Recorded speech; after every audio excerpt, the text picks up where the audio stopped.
돈보다 사람이 중요하다고 믿는 당신에게 경제 심리적 조언을 드립니다. 따뜻한 경제 심리를 이야기하는 돈주왕TV입니다. 여러분 중에는 돈보다 사람이 중요하다고 믿으며 살고 있는 분들이 많을 거예요. 세상은 결국 사람과의 관계로 이루어져 있고 신뢰와 나눔이 중요하다는 믿음은 참 아름다운 가치입니다. 하지만 이 믿음이 때때로 경제적인 어려움을 초래할 수 있어요. 오늘은 이런 상황에서 어떻게 균형을 잡을 수 있는지 경제 심리적 관점에서 조언해 드리겠습니다. 그리고 실제 상담 사례를 통해 더 공감할 수 있는 이야기를 나눠볼게요. 사례는 30대 후반 사업가 김 대표의 이야기입니다. 김 대표는 작은 무역회사를 운영하고 있습니다. 그는 사람을 믿고 도와주는 것을 인생의 중요한 가치로 삼아왔어요. 사업 초기에도 믿을 만한 친구와 동업을 시작했고 자금이 부족한 후배들에게 기꺼이 돈을 빌려주기도 했죠. 하지만 시간이 지나면서 문제가 발생하기 시작했어요. 믿었던 동업자가 사업 자금을 들고 사라졌고 돈을 빌려준 후배들은 연락이 두절되었습니다. 또 거래처에서도 곧 입금해 줄게요라는 말을 믿고 기다리다 보니 회사 운영에 차질이 생겼어요. 결국 그는 사업의 위기를 맞이했고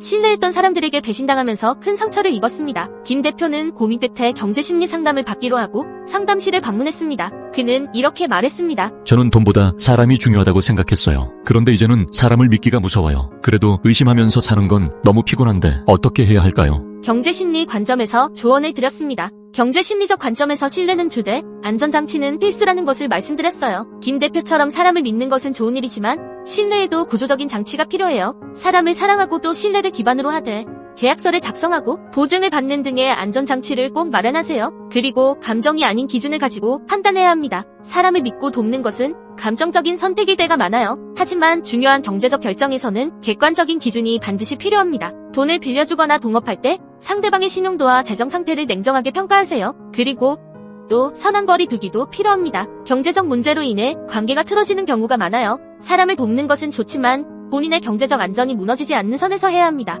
여유 자금 내에서만 도움을 주고 개인의 재정 상태를 먼저 안정시키는 것이 중요합니다. 그리고 다양한 인간 유형을 이해해야 합니다. 경제 심리 관점에서는 모험가형, 자린고비형, 사냥꾼형, 순배형, 패자형, 일확천금형, 배짱이형, 유아형으로 나눌 수 있어요. 너무 한쪽 성향으로 치우치지 말고 주위에 현실적인 조언을 해줄 사람을 두세요. 그리고 꼭 경험을 성장의 기회로 삼아야 합니다. 김 대표는 상처를 받았지만 이를 통해 더 현명한 경제적 결정을 내릴 수 있는 기회를 얻은 것입니다. 실패를 경험했다고 해서 사람을 완전히 불신할 필요는 없어요. 다만 신뢰와 보호의 균형을 맞추면서 점점 더 지혜롭게 성장할 수 있습니다. 무와 같은 경험을 하다 보면 트라우마가 생겨서 처음 만나는 사람을 자꾸 의심하게 됩니다. 또 그것 때문에 괴로운 마음이 들기도 합니다. 돈보다 사람이 중요하다는 믿음은 변함없이 소중합니다. 하지만 경제적인 문제에서 무방비 상태로 신뢰만 하는 것은 나를 지치게 만들 수 있어요. 그래서 돈보다 사람이 중요하다는 저 문장은 돈도 중요하고 사람도 중요하다로 바꿔야 합니다. 돈과 사람은 비교 대상이 아닙니다. 반드시 떼어놓고 판단하셔야 합니다. 신뢰를 기반으로 하되